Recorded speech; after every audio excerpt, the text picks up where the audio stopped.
Bom dia, boa tarde, boa noite. Estamos então dando continuidade ao estudo do Evangelho segundo o Espiritismo. Capítulo 4. Ninguém poderá ver o reino de Deus se não nascer de novo. Parte 3. Iniciando aqui, o item 4.2, a reencarnação fortalece os laços de família, ao passo que a unicidade da existência os rompe. Então, vamos contextualizar esse item 4.2 para que o entendimento seja um pouco, de certa forma, facilitado, né? Para a gente continuar depois no texto propriamente dito. A reencarnação fortalece os laços de família, ao passo que a unicidade da existência os rompe. Ou seja, é pelo processo da reencarnação que vamos fortalecendo os laços familiares. A unicidade da existência os rompe. O que isso quer dizer? Quer dizer que se fosse uma única existência, isso romperia esse fortalecimento dos laços de família. Seria apenas uma existência, né? Se eu compreendo que existe apenas uma existência, é mais fácil de entender que haverá, claro, uma ruptura. Se você vive numa família que você se dá bem com todos, você não pode dizer, por que sorte. Não, o que está acontecendo na sua família é decorrente de um processo de várias existências, de várias encarnações. Entenderam? Então lá, vamos começar no item 18, que é a continuidade do estudo. Vamos falar de família hoje. 18. Os laços de família não sofrem destruição alguma com a reencarnação, como pensam certas pessoas. Ao contrário, tornam-se mais fortalecidos e apertados. O princípio oposto, sim, os destrói. No espaço, os espíritos formam grupos ou famílias entrelaçados pela afeição, pela simpatia e pela semelhança das inclinações. Ditosos por se encontrarem juntos, esses espíritos se buscam uns aos outros. A encarnação apenas momentaneamente os separa, porquanto, ao regressarem à erraticidade, novamente se reúnem como amigos que voltam de uma viagem. Muitas vezes, até uns seguem a outros na encarnação, vindo aqui reunir-se numa mesma família ou no mesmo círculo, a fim de trabalharem juntos pelo seu mútuo adiantamento. Se uns encarnam e outros não, nem por isso deixam de estar unidos pelo pensamento. Os que se conservam livres velam pelo que se acham em cativeiro. Os mais adiantados se esforçam por fazer que os retardatários progridam. Então vamos pegar aqui esse primeiro parágrafo. Os laços de família não sofrem destruição alguma com a reencarnação, como pensam certas pessoas.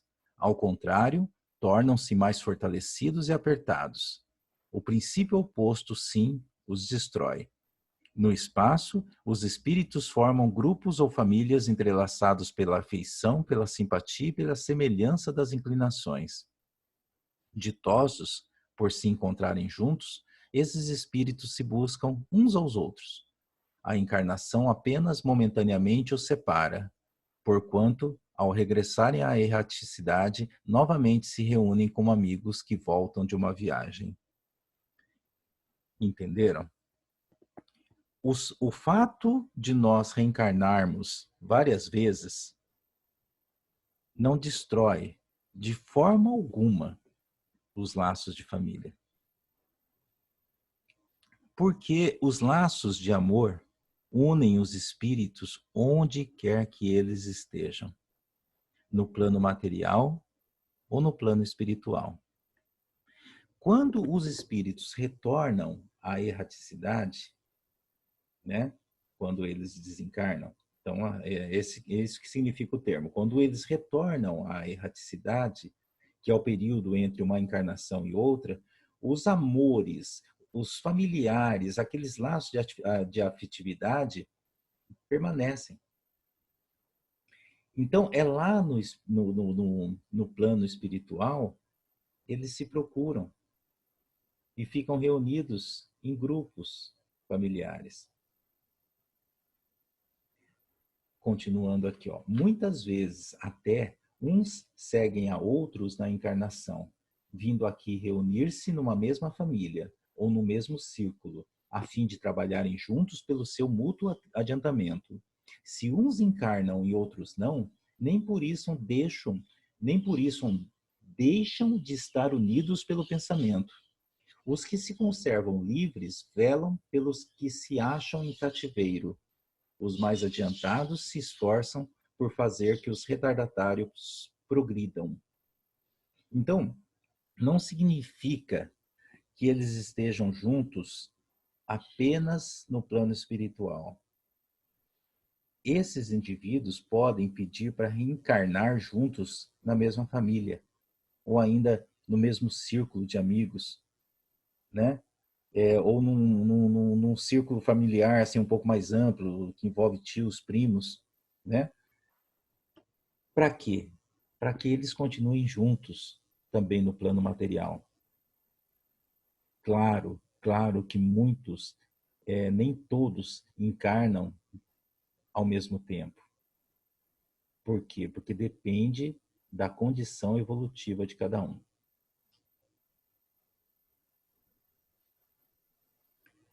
Aqui nesse segundo parágrafo tem um pedacinho que fala assim, ó: se uns encarnam e outros não, nem por isso deixam de estar unidos pelo pensamento. Os que se conservam livres velam pelos que se acham em cativeiro.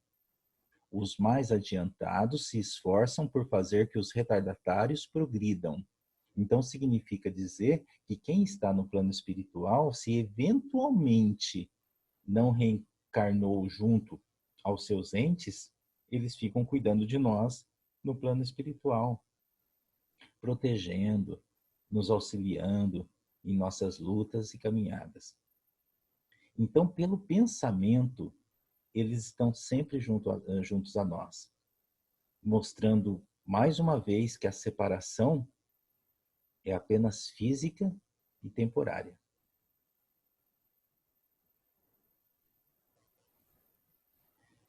Na última linha, tem a seguinte frase: os mais adiantados se esforçam por fazer que os retardatários progridam. Os mais adiantados se esforçam por fazer com que os retardatários progridam.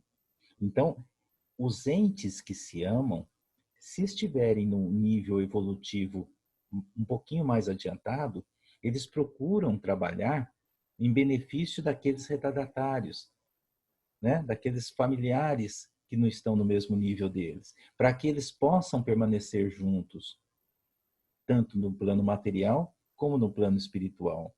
Porque, como eu disse, quando há um desnível evolutivo, é possível que um habite uma determinada região ou uma determinada colônia e outros mais evoluídos já estejam numa condição, né, um nível um pouco superior a eles, que lhes permita habitar um mundo melhor no plano espiritual.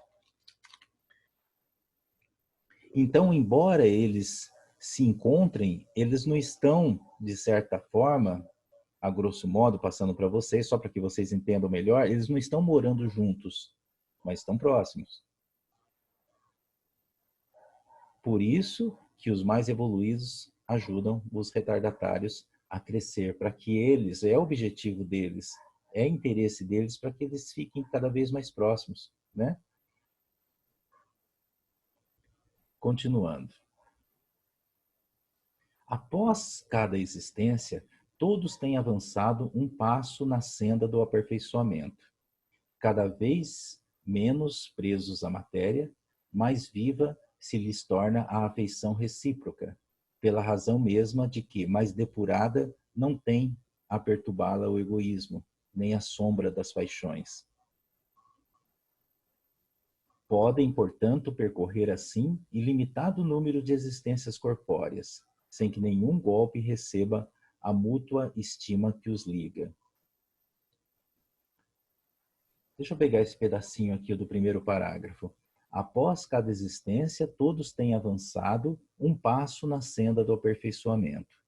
Cada vez menos presos à matéria, mais viva se lhes torna a afeição recíproca, pela razão mesma de que, mais depurada, não tem a perturbá-la o egoísmo, nem a sombra das paixões.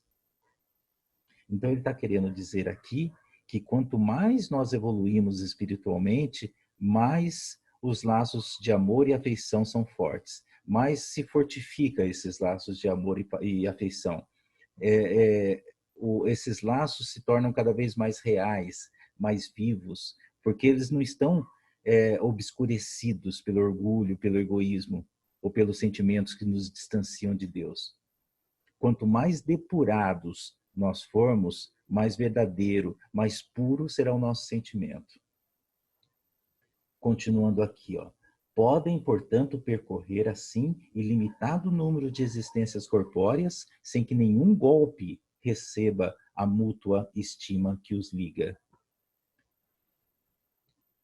Ou seja, não importa quantas encarnações nós tenhamos, sempre estaremos juntos pelo pensamento, pelo sentimento que nos une, seja no plano espiritual ou material. Se estivermos momentaneamente separados por conta da nossa condição de encarnados e desencarnados, os que estão no plano espiritual velam por nós. E quando retornarmos ao plano espiritual, teremos a oportunidade de nos encontrar e de estarmos juntos novamente. Segundo parágrafo. Está bem visto que aqui se trata de afeição real, de alma a alma, única que sobrevive à destruição do corpo, porquanto os seres que neste mundo se unem apenas pelos sentidos, nenhum motivo têm para se procurarem no mundo dos espíritos. Ok? Duráveis somente o são as afeições espirituais. As de natureza carnal se extinguem com a causa que lhes deu origem. Então, esse segundo parágrafo, esse início aqui, ó, está bem visto que aqui se trata de afeição real de alma a alma, única que sobrevive à destruição do corpo, porquanto os seres que neste mundo se unem apenas pelos sentidos, nenhum motivo têm para se procurarem no mundo dos espíritos. É sério, né? As pessoas que aqui se unem por outros interesses, chegam no plano espiritual, definitivamente, eles não vão se procurar, eles não vão se buscar. Só se buscam no plano espiritual os laços de afeição de alma a alma, os laços de afeição que possuem a verdade como base. Então, aquelas pessoas que estão aqui unidas e não há um amor verdadeiro, que essa união é proveniente de interesses escusos, essas almas não irão se procurar no plano espiritual. Continuando, duráveis somente o são as afeições espirituais. As de natureza carnal se extinguem com a causa que lhes deu origem. Então, vou colocar aqui alguns exemplos. Chegando lá, por exemplo, uma pessoa que foi casada, marido e mulher. Se essa relação aqui foi baseada em interesses pessoais, seguramente no plano espiritual, eles não vão se buscar.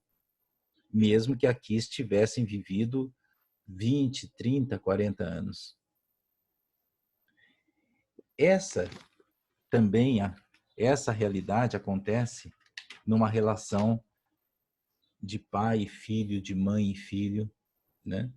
Aqui, por exemplo, há relações doentias.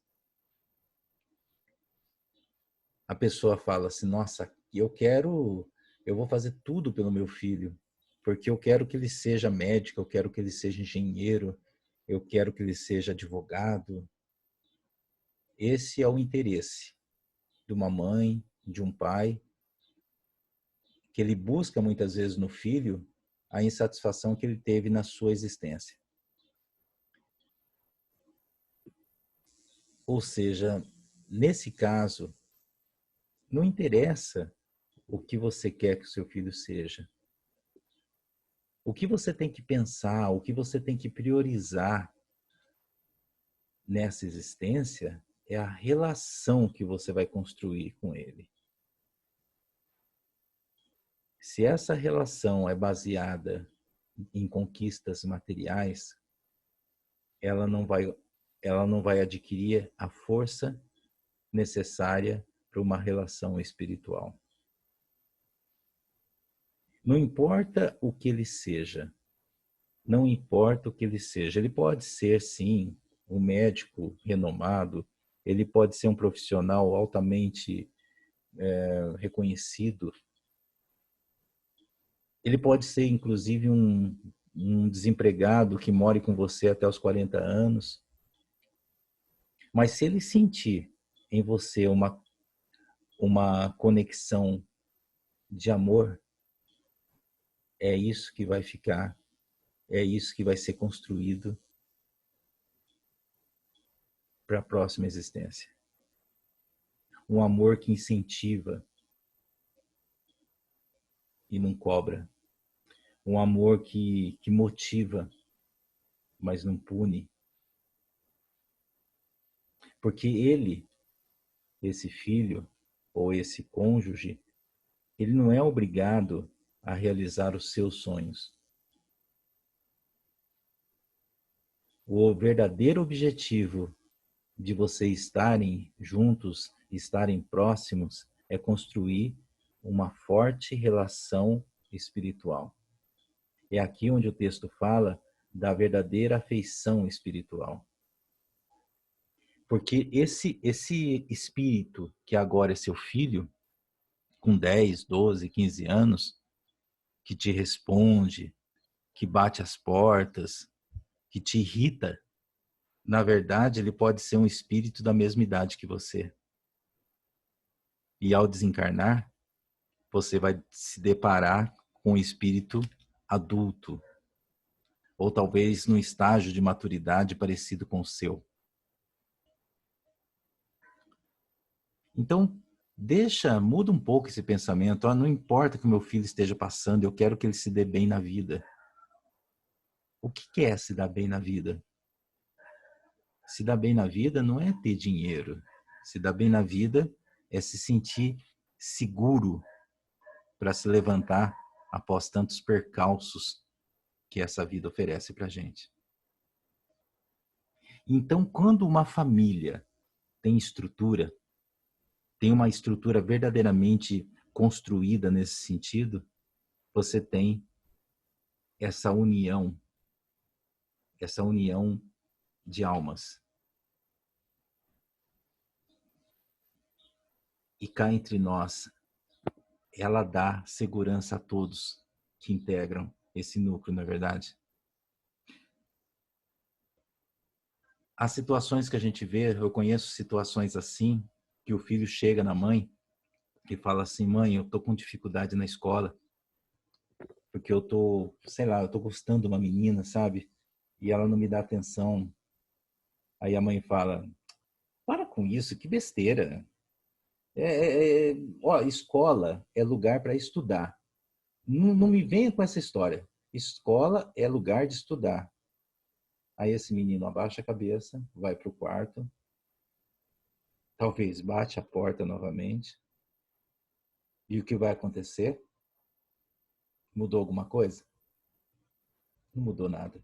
Ele vai continuar apaixonado pela menina, ignorado por essa menina, Ele vai guardar isso para ele, porque ele sabe que não adianta comentar mais com a mãe, porque ele só vai receber crítica. E a escola, como é que fica? Ele vai começar a fazer colas para poder criar um cenário de boas notas. Ok, resolveu esse problema? E o futuro dessa criança? E quando ele enfrentar algum problema, alguma situação, algum obstáculo na vida, que vai ser muito mais sério que isso, que segurança ele vai ter? Então é essa a questão que a gente tem que procurar rever. Essa é a questão que a gente tem que procurar aprimorar nas nossas relações familiares. Não só com filhos, é com seu esposo, é com a sua esposa. É procurar olhar o outro como verdadeiramente ele é e não naquilo que você gostaria que ele fosse para você. É isso.